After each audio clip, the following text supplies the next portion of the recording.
चंद्रयान-3 की सफल लैंडिंग से पहले दुआ करने वाली व मदर टेरेसा से प्रेरित पंजाब जीरकपुर की रहने वाली प्रसिद्ध समाज सेवी और सशक्त महिला सतविंदर कौर से जगत महान न्यूज ने बदलते परिवेश में देश की आधी पावर यानी महिला शक्ति बारे विस्तार से बात की। अगर किसी के पास मोरल वैल्यूज़ हैं, संस्कार हैं, तो वो सबसे ज़्यादा सुखी, खुश और भगवान के करीब है। मेरा यही कहना है।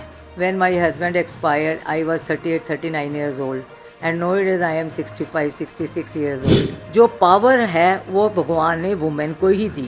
तो आज की युवा महिलाओं को मेरा ये भी लेक्चर है, एक एडवाइस है। और ओल्ड अगर आप ओल्ड हो गए हैं, किट्टी पार्टीज डाली है, तो वहाँ पे भी आप अपने संस्कार के साथ रहिए, किसी से कुछ सीखिए, किसी को कुछ सिखाइए।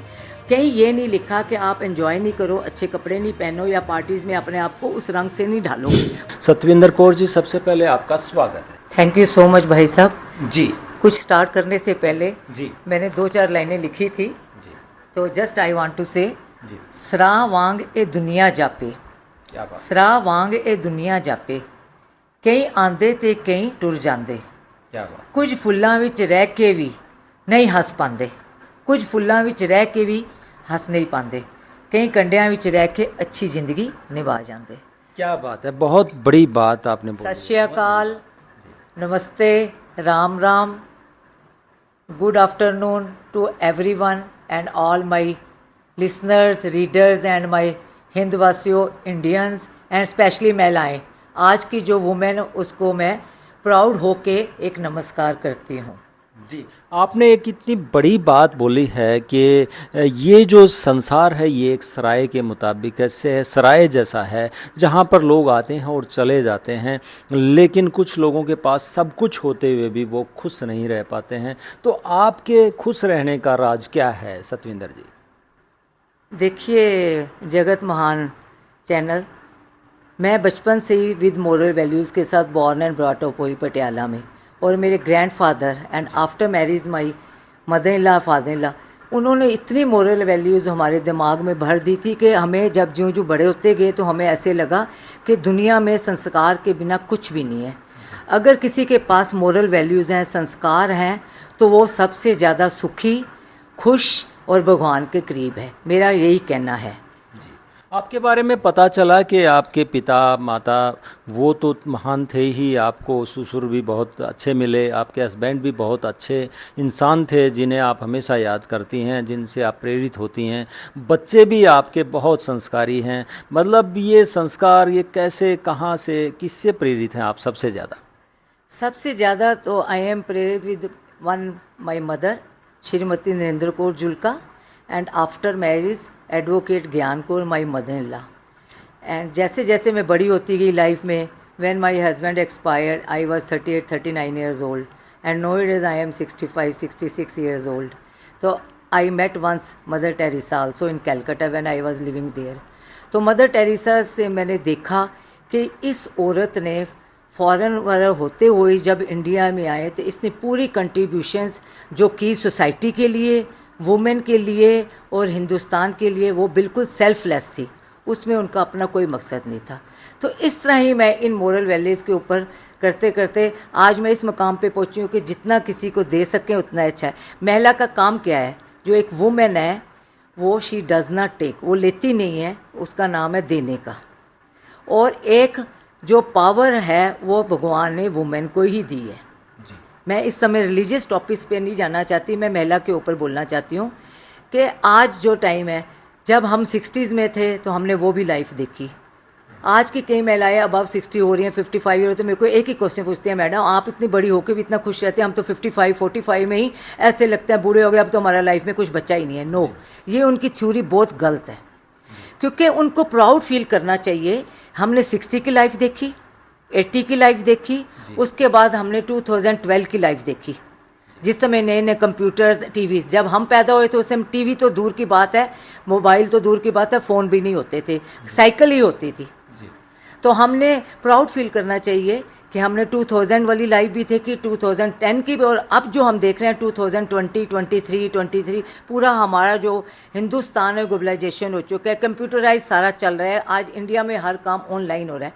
तो मैं तो अपने आप को लकी फील करती हूँ और उस वाहिगुरु का शुक्र करती हूँ, उस राम का शुक्र करती हूँ, उस भगवान का शुक्र करती हूँ कि हमने ये तीनों लाइफ देखी। मेरे बच्चे कहते हैं मम्मा आप इतना खुश रहते हैं, इतना स्ट्रगल होने के बाद भी आपने इतना ज़्यादा चेहरे पे रौनक और आप हमेशा ही खुश दिखते हैं, अंदर कुछ छुपाती ही नहीं है। तो मैं कहती हूँ, मैं तो बोनस कहती हूँ भगवान ने जो हमें दिया है, ऐसी लेडीज़ जो हमारी 55 की एज में पैदा हुई और आज की एज में चल रही हैं, उनको तो खुश होना चाहिए। जी, महिला शक्ति सम्मान आपको मिला है, तो वो सम्मान ऐसे ही नहीं मिला है, उसके पीछे आपका जो है जीवन शैली, आपका जो सहयोग, लोगों का, समाज का जो सहयोग आपने किया है उसको भी आपका देखा गया है और आपके विचार जो हैं उनको भी आकलन किया गया है, उसके बाद ये सम्मान आपको दिया गया है।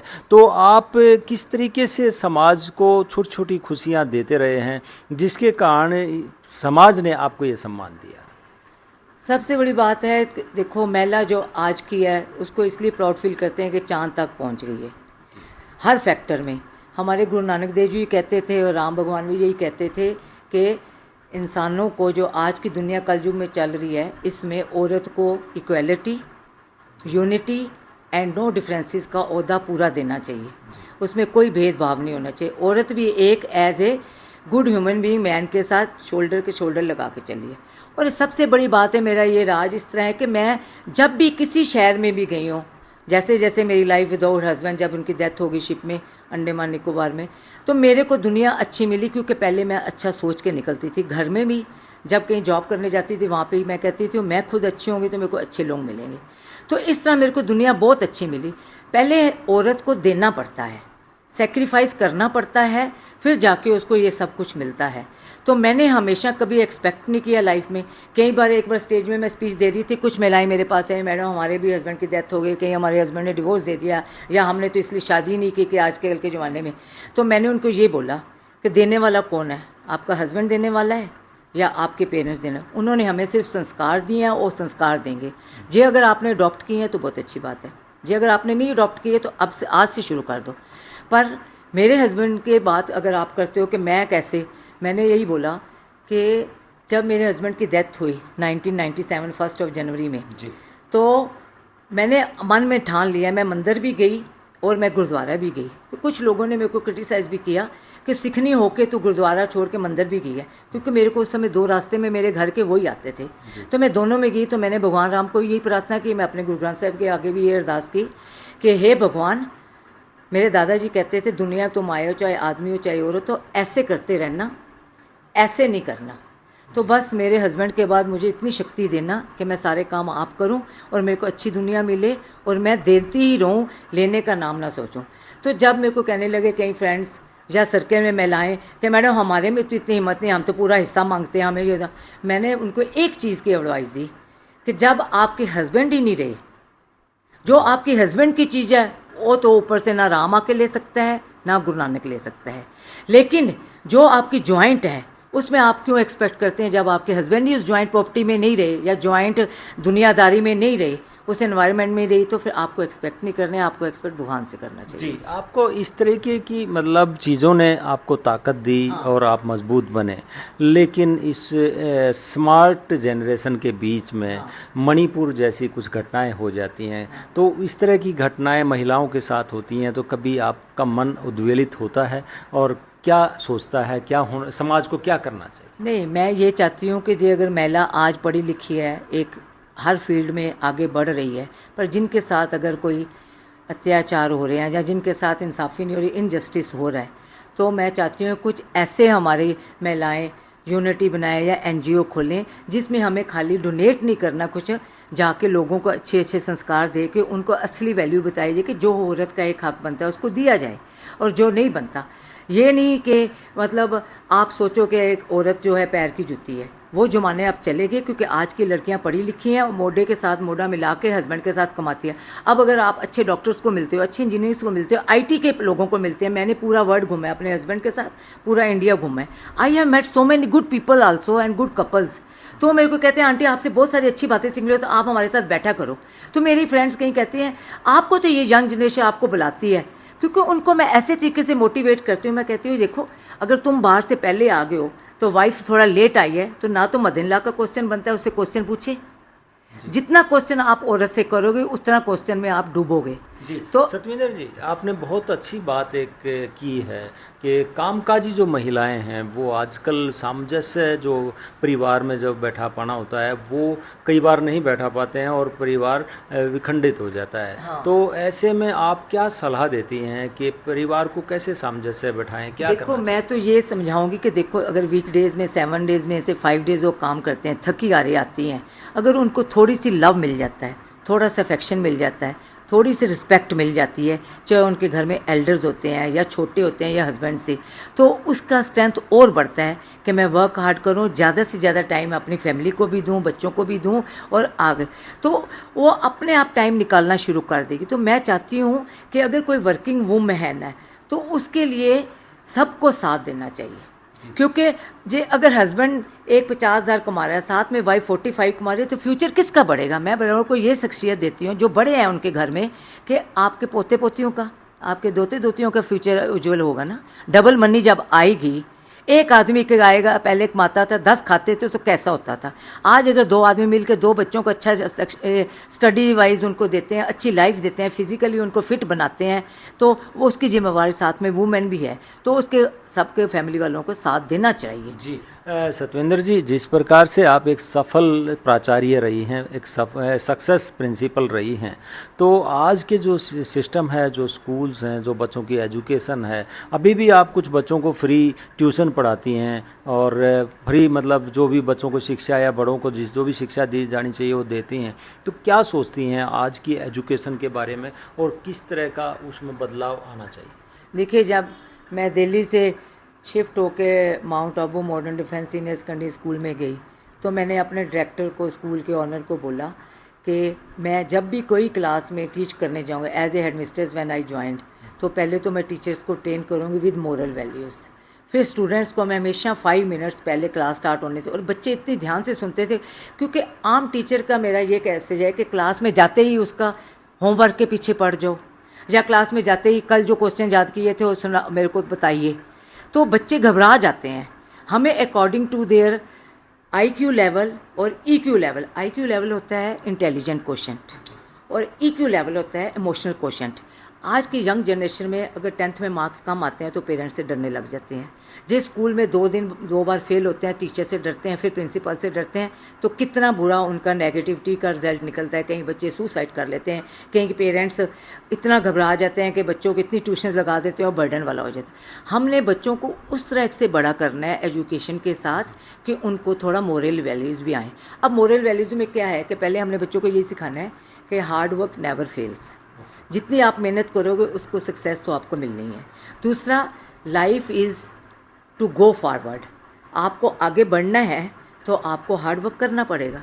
तीसरा, लाइफ इज़ टू एडजस्ट, जब आप एडजस्ट करोगे लाइफ में, आज आप अच्छे स्कूल में पढ़ रहे हो, कल कॉलेज में जा रहे हो, कहीं पेरेंट्स के कहीं बाहर जा रहे हो, कहीं बच्चे आपके साथ अच्छा बिहेव नहीं करते हो तो उनको अच्छी तरह सिखाओ। अगर आप क्लास में कोई वीक बच्चा है तो अगर अच्छा हाई बच्चा स्कूल में इंटेलिजेंट है वो उसको शेयर करे कि बेटा मैं तेरे को या कोलीग को अपने या ब्रो या सिस्टर मैं आपको आपका होमवर्क कराता हूँ और साथ में समझाता हूँ। टीचर ने 4 बार समझाया, 5वीं बार आपने पूछा तो शी जस्ट एनॉयड, और जब वो एनॉयड होगी तो बच्चा तो हो गए, तो उनका इमोशनल कोशेंट को बहुत ठेस पहुँचती है आज की जनरेशन में। तो मेरी आवाज़ यही है कि उनका इमोशनल कोशेंट देखते हुए बच्चों के साथ उस तरह ही बिहेव किया जाए जिस तरह उनको एक लगे कि घर में पेरेंट्स हमारा साथ देते हैं, स्कूल में हमारी टीचर्स और प्रिंसिपल और हेडमिस्टर देती है। जी थैंक यू।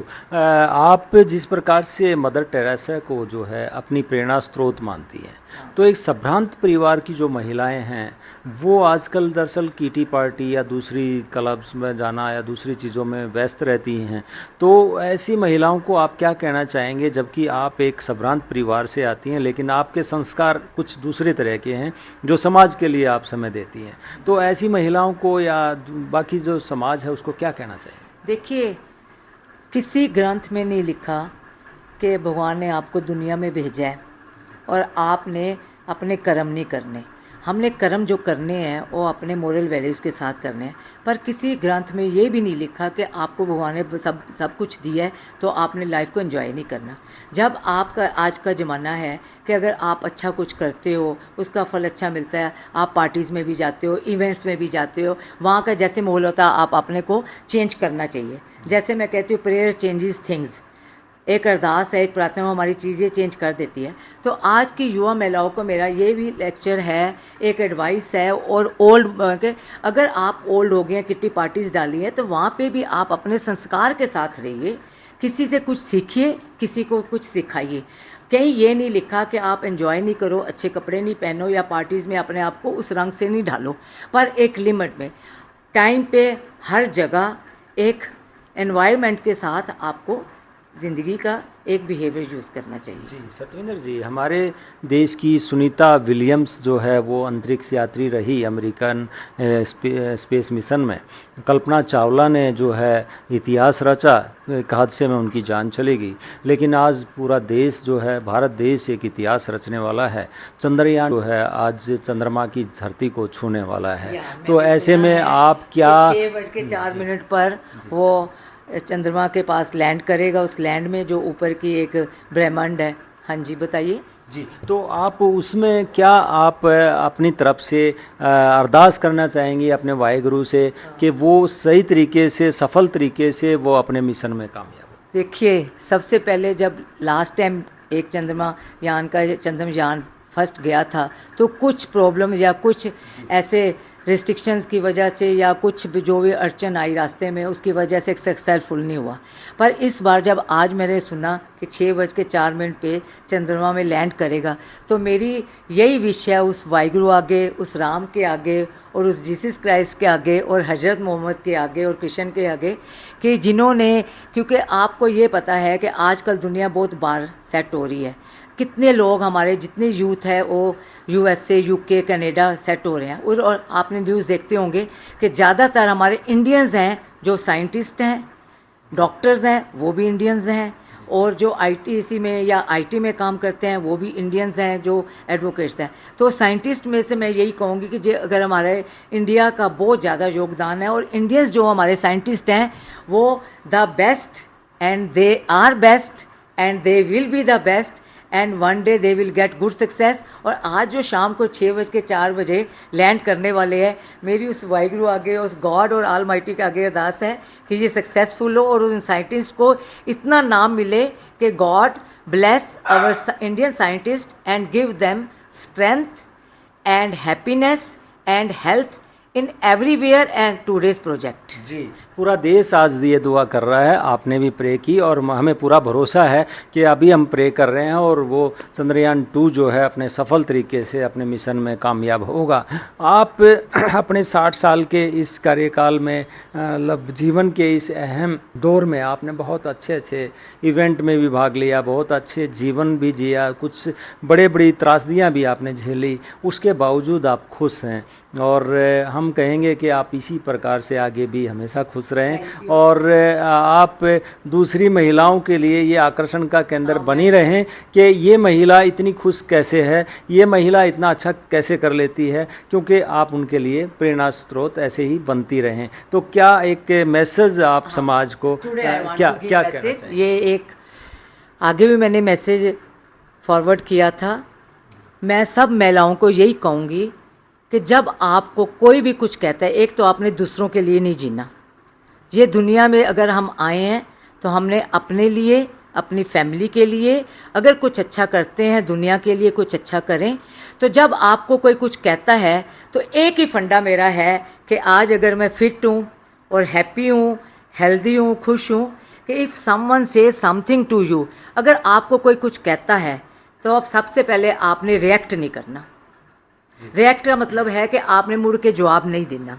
नंबर 2, जब आप रिएक्ट नहीं करोगे, when you are not reacting others, तो it will not affect your body, तो आपकी बॉडी को इफेक्ट ही नहीं करेगा। जब आप किसी के साथ बुरे के साथ बुरा नहीं करेंगे, अच्छे के साथ भी अच्छा कर रहे हैं, बुरे के साथ अच्छा कर रहे हैं, आप रिएक्ट नहीं करेंगे और आपकी बॉडी इफेक्ट नहीं होगी। जब आपकी बॉडी इफेक्ट नहीं होगी, आपको स्ट्रेस नहीं मिलेगा, डिप्रेशन नहीं आएगा, टेंशन नहीं आएगी, घर में आप खुश आओगे। किसी ने आपको बुरा भला कहा तब भी खुश होके आओगे। अगर आपको किसी ने स्ट्रेस दिया, किसी ने हर्ट किया, उसको घर में भी लेके आ गए, घर का एटमॉस्फेयर ही ख़राब करोगे, बच्चों का भी एटमॉस्फेयर ख़राब करोगे, और अगर घर में बड़े हैं उनका भी।